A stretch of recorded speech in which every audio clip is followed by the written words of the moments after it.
ಆಪ್ತಮಿತ್ರ ಅದಾನಿಯನ್ನ ಸಾಲದಿಂದ ಬಚಾವ್ ಮಾಡಲು ಎಲ್ಐಸಿ ಮುಳುಗಿಸಲು ಮುಂದಾದ್ರ ಮೋದಿ.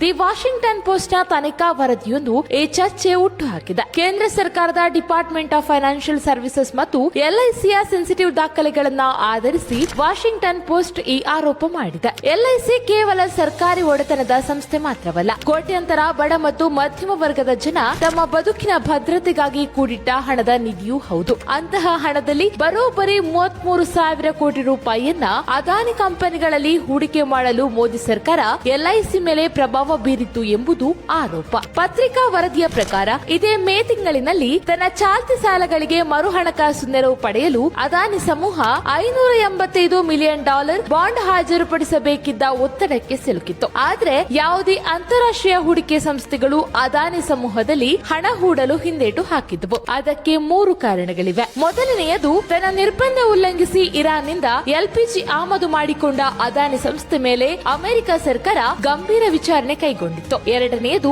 ಅಮೆರಿಕದ ಹೂಡಿಕೆದಾರರಿಂದ ಹಣವನ್ನ ಹೂಡಿಕೆ ಮಾಡಲು ತಪ್ಪು ಮಾಹಿತಿ ನೀಡುವಂತೆ ಭಾರತೀಯ ಅಧಿಕಾರಿಗಳಿಗೆ ಲಂಚ ನೀಡಿದ ಪ್ರಕರಣ ಅಮೆರಿಕ ನ್ಯಾಯಾಲಯದಲ್ಲಿ ದಾಖಲಾಗಿತ್ತು. ಮೂರನೆಯದು, ಹಿಂಡನ್ಬರ್ಗ್ ವರದಿಯ ನಂತರ ಅದಾನಿ ಆದಾಯದಲ್ಲಿ ಕುಸಿತ ಉಂಟಾಗಿ ಸಾಲದ ಪ್ರಮಾಣ 20% ಹೆಚ್ಚಿತ್ತು. ಹಾಗಾಗಿ ಅಂತಾರಾಷ್ಟ್ರೀಯ ಫಿಚ್ ಕ್ರೆಡಿಟ್ ರೇಟಿಂಗ್ ತರಹದ ಸಂಸ್ಥೆಗಳು ಹೂಡಿಕೆಗೆ ಅಪಾಯಕಾರಿ ಎಂದು ಪರಿಗಣಿಸುವ 3B ರೇಟಿಂಗ್ ನೀಡಿದವು. ಈ ಕಾರಣಗಳಿಂದಾಗಿ ಹೂಡಿಕೆ ಇಲ್ಲದೆ ಅದಾನಿ ಕಂಪನಿ ಅಕ್ಷರಶಃ ಇಕ್ಕಟ್ಟಿಗೆ ಸಿಲುಕಿತು. ಅಂತಹ ಸಂದರ್ಭದಲ್ಲಿ ಇನ್ಶೂರೆನ್ಸ್ ಹಣವನ್ನ ನೀಡುವಂತೆ ಕೇಂದ್ರ ಸರ್ಕಾರ ಎಲ್ಐಸಿ ಮೇಲೆ ಪ್ರಭಾವ ಬೀರಿತು ಎನ್ನುತ್ತದೆ ಆ ವರದಿ. ಸೆಕ್ಯೂರಿಟಿ ಬಾಂಡ್ಗೆ ಅಗತ್ಯವಿರುವ $585 ಮಿಲಿಯನ್ ಮೊತ್ತವನ್ನ ಎಲ್ಐಸಿ ಹೂಡಿಕೆ ಮಾಡುತ್ತಿರುವುದಾಗಿ ಮೇ 30ರಂದು ಅದಾನಿ ಗ್ರೂಪ್ ಹೊರಡಿಸಿದ ಪ್ರಕಟಣೆ ಇದನ್ನ ಪುಷ್ಟೀಕರಿಸುತ್ತೆ. ಪತ್ರಿಕಾ ವರದಿ ಪ್ರಕಾರ ಅದೇ ಮೇ ತಿಂಗಳಿನಲ್ಲಿ ಎಲ್ಐಸಿಯ $3.4 ಬಿಲಿಯನ್ ಅಂದ್ರೆ 33,000 ಕೋಟಿ ರೂಪಾಯಿಯನ್ನ ಅದಾನಿ ಫೋರ್ಸ್ ಎಸ್ಇಝೆಡ್ ಹಾಗೂ ಅದಾನಿ ಗ್ರೀನ್ ಎನರ್ಜಿ ಲಿಮಿಟೆಡ್ ಗಳಲ್ಲಿ ಹೂಡಿಕೆ ಮಾಡಲು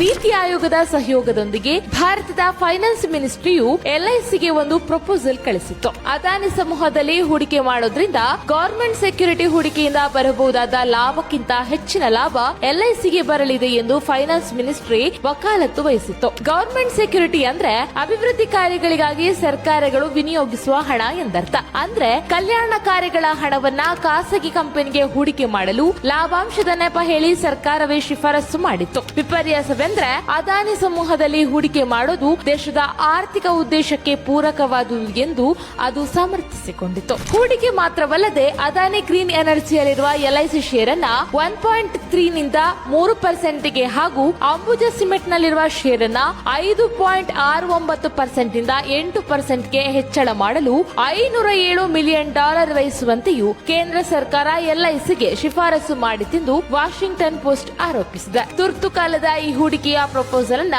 ತ್ವರಿತವಾಗಿ ರಿವ್ಯೂ ಮಾಡಿ ಅಪ್ರೂವಲ್ ನೀಡಬೇಕೆಂದು ಎಲ್ಐಸಿಯು ಭಾರತೀಯ ಫೈನಾನ್ಸ್ ಅಧಿಕಾರಿಗಳಿಗೆ ಪತ್ರ ಬರೆದಿದ್ದು, ಆ ಪತ್ರವು ತನಗೆ ಲಭ್ಯವಾಗಿದೆ ಎಂದು ಪತ್ರಿಕೆ ಆರೋಪಿಸಿದೆ. ಹೆಸರು ಹೇಳಲು ಇಚ್ಛಿಸದ ಇಬ್ಬರು ಕೇಂದ್ರ ಸರ್ಕಾರದ ಅಧಿಕಾರಿಗಳು ಇದನ್ನ ಖಾತ್ರಿಪಡಿಸಿರುವುದಾಗಿ ಅದು ಹೇಳಿದೆ. ಎಲ್ಐಸಿ ಸಂಸ್ಥೆ ಈ ಆರೋಪವನ್ನ ನಿರಾಧಾರ ಎಂದು ನಿರಾಕರಿಸಿದೆಯಾದರೂ ಮೋದಿ ಅವರ ಸ್ನೇಹದಿಂದಾಗಿ ಅದಾನಿ ಅವರ ಉದ್ಯಮಗಳು ದಿಢೀರ್ ಬೆಳವಣಿಗೆ ಹೊಂದುತ್ತಿರುವುದನ್ನ ಪರಿಗಣಿಸಿದ್ರೆ ವಾಷಿಂಗ್ಟನ್ ಪೋಸ್ಟ್ ಆರೋಪವನ್ನ ತಳ್ಳಿ ಹಾಕಲಾಗದು.